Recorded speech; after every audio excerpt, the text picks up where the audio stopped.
Hi everybody, Andrew Cuneo here with a new YouTube video. And to start out, I just want to thank everybody. I got to my 1,000 subscribers goal. And for anybody who's watching and hasn't subbed yet, please consider doing that. It does help the channel grow, and it inspires me to make more videos. With that, today's video, I'm going to be going back and looking at the top 5 list I made for cards that were coming out in Kamigawa Neon Dynasty. And I'm going to look at what I got right, what I got wrong, and then I'm going to make a new top 5 list for what's actually turned out to be the case. Two caveats for the list, same caveats as before. The first one is that I'm going to be ranking the cards for their applications in Alchemy. That will also mostly be applicable to Standard, but I'm not really going to be considering their applications in older formats, whether it be Historic or even some of the formats that aren't on Arena, like Modern or Legacy. Second caveat is I'm going to not rank the lands that are in the set, so I'm not going to include Boseiju in my rankings. I think they would just pretty clearly be at the top of the rankings, and I don't know that they're really all that interesting to talk about. So with that, let's dive into my previous top 5 and try to figure out how things went so wrong, because I got to say, really, it was my first time doing a top 5 list, and it did not go well. So coming in at number 5, I had Ao the Dawnsky. I thought that the fact that this thing was a spirit might, lead to a spirits deck. I thought that it also just gave pretty good value when it died. And this card has seen a tiny bit of play. It showed up in Johnny Gutman's top 8 deck at the set championships. He was playing kind of a mono white, not exactly white weenie. It was more like a mid-range mono white deck. And he had one of these in his sideboard for when he wanted to, be an even bigger mid-range deck, basically. But this card really hasn't made much of a splash at all. It's just been a very, very fringe card. So certainly wasn't deserving of being in the top 5. And I don't know that I'm expecting that really to change much as we go forward. I think it'll continue to be a card that might show up in very small numbers, but it's not really going to be an important card in the format overall. Coming in at number 4, I had Rabbit Battery. And this was kind of representative of the general idea that there was going to be this like aggressive mono red deck that was going to use cards like Rabbit Battery and Lizard Blades and Thundering Kaiju to really put mono red back on the map. And I got to say that's just proven to be really wrong. My experience after trying to play a deck like that is just not a good strategy for the way cards are designed now. Because what that deck is asking of you is it wants you to play a lot of cheap cards, really flood the board with early creatures, try to, really just play to the board on turns 1 through 3, and play a low land count because you're playing so many cheap cards. The reality is the way that cards are designed now, you don't really want to fill your deck with a bunch of cheap cards and play a low land count. You want to fill your deck with a bunch of mid-range cards that are good in a variety of situations, and you want to play with a medium to high land count. And the reason for that is there's just so much value on all of the lands. Basically, any deck, any color combination you want to play, almost any strategy you want to play, you can find good lands to put in your deck that are going to give you a lot of value, whether it be creature lands, spell lands from Zendikar Rising, or the new lands from Neon Dynasty that, just give you an effect when you channel them. So there's just no reason to be trying to build a deck that's going to play 22 or 23 lands. You should just, as your default, be looking to play 25 to 27 lands in every deck. And that means you don't want to fill your deck with a ton of low-impact creatures like this. So a 1/1 for 1, you don't want to play with that. It almost regardless of what ability it's giving you. There aren't any abilities that are attached to 1/1s for 1 that make them worth putting in your deck. So Rabbit Battery has just proven to not be a good card, and I think going forward it's going to continue to not be a good card. Coming in at number 3, I had the Reality Chip, and this card really just hasn't done anything at all. I think the way the format has played out, it's kind of been a little bit too fast for this card, and I think this card might just sort of be a casualty of the fact that the Naya Runes deck proved to be so strong.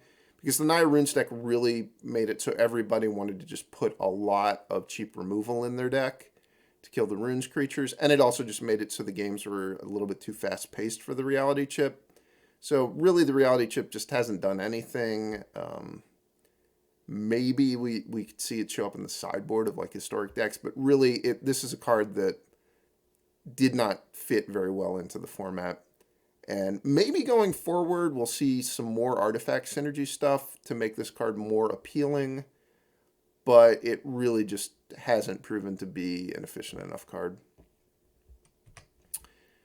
Coming in at number 2, I had Reckoner Bankbuster, and this is the only one that I think is still deserving of a spot on the top 5. It hasn't been a breakout card. It hasn't really created any decks based around it, but it has shown up in a lot of decks as a sideboard card, really. I think in the top 8 of the Neon Dynasty set championships, 4 or 5 of the decks had Reckoner Bankbuster in the sideboard. And it's not showing up in big numbers, but showing up in small numbers, and it's reasonably effective. It's a card that almost any deck can at least make an argument for including in the 75. So it's a pretty strong card. What hasn't happened with this, though, is that there aren't any decks that are really like vehicle-centric decks where they're looking to play pilots and lots of vehicles. We haven't seen a card like Surge Hacker Mech show up at all. So I think this card earned its spot on the list, but it hasn't proven to be so good that it really has spawned its own archetype. Coming in at number 1, and I gotta say, I really missed on this one. I aimed for the fences and I completely missed. So I thought Tribute to Roby was going to be the only saga that really proved to be a player in Standard or in Alchemy at all. I liked the fact that it has haste on the backside, so it wasn't as slow as the other sagas. I thought giving it the rats to your opponent wasn't going to be that big of a deal. I was a little concerned that giving the rats to your opponent would be a big deal because Deadly Dispute would be a highly played card. Deadly Dispute isn't even really played anymore, and this card isn't played at all. I still think this card might be a bit of a sleeper, but it certainly has not done anything to really deserve to be on anybody's top 5 list. So I just missed completely on this card. All right, moving on to the updated top 5 list. I'm going to start with coming in at number 5, Hanada Dawn Crowned. This is on the list because it combos very well with Magma Opus.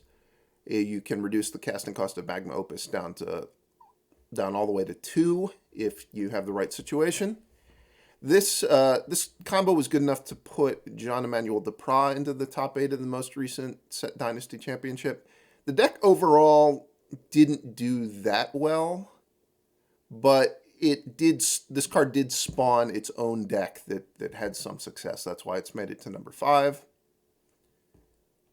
At number 4, I bumped the Bankbuster down from number 2 to number 4. Like I said before, this card has been showing up in a variety of decks in the sideboard, but it hasn't been good enough to really spawn its own archetype.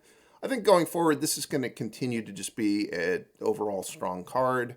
I don't know if we're ever going to get to the point where we really see people kind of diving into the vehicle synergies with it, but it's just a generally good card that you can put in any deck, like I said before.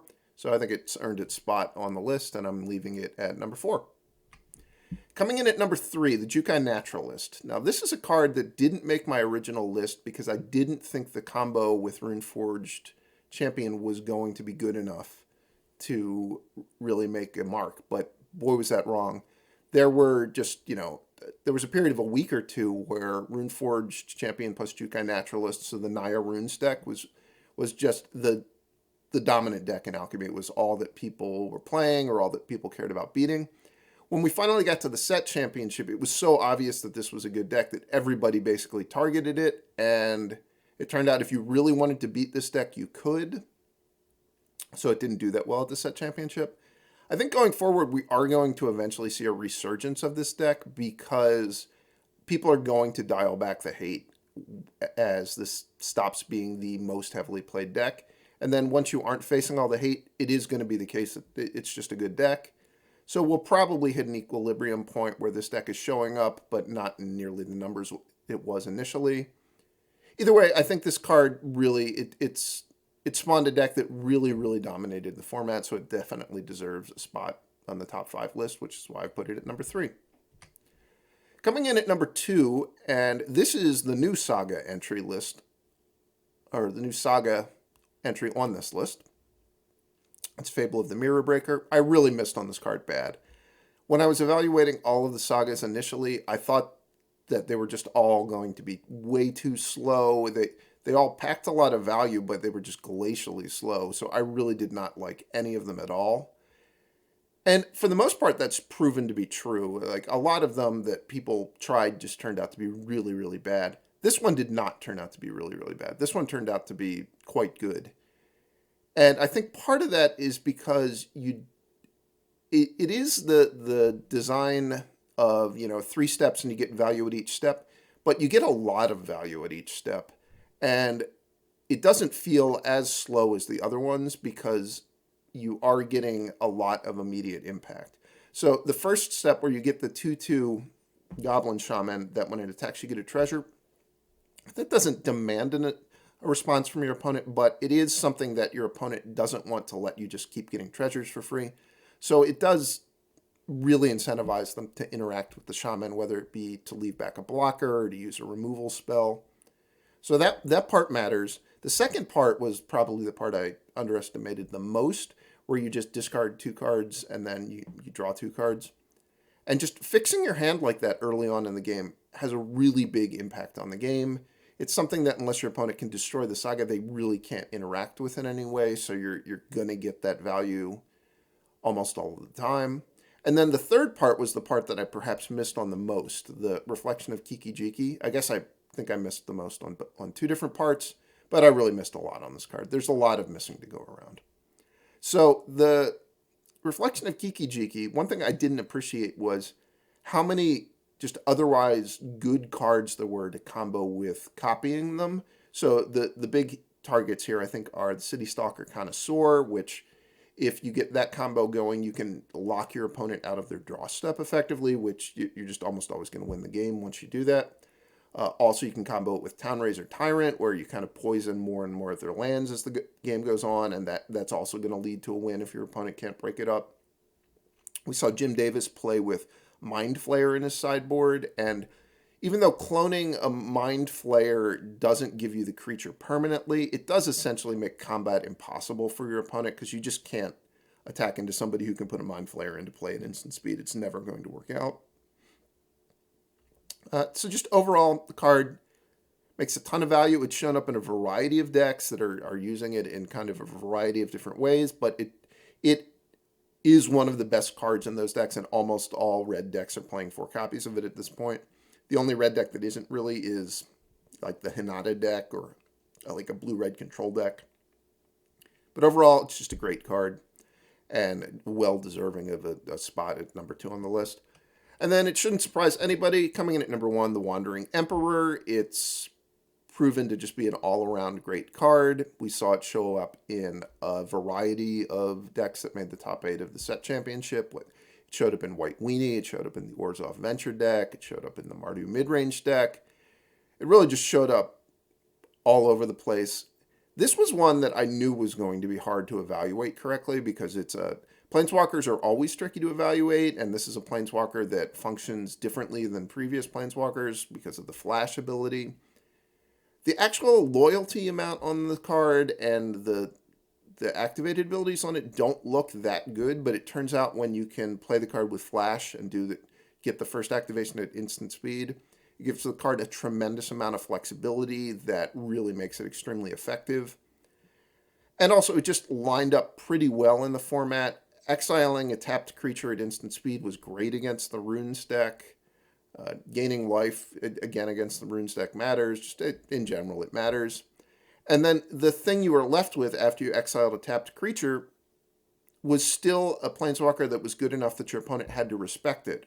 Especially because the sequence where you exiled their best creature, then you played this, you plussed it, your opponent had to be able to kill it at that point if they wanted to be able to attack.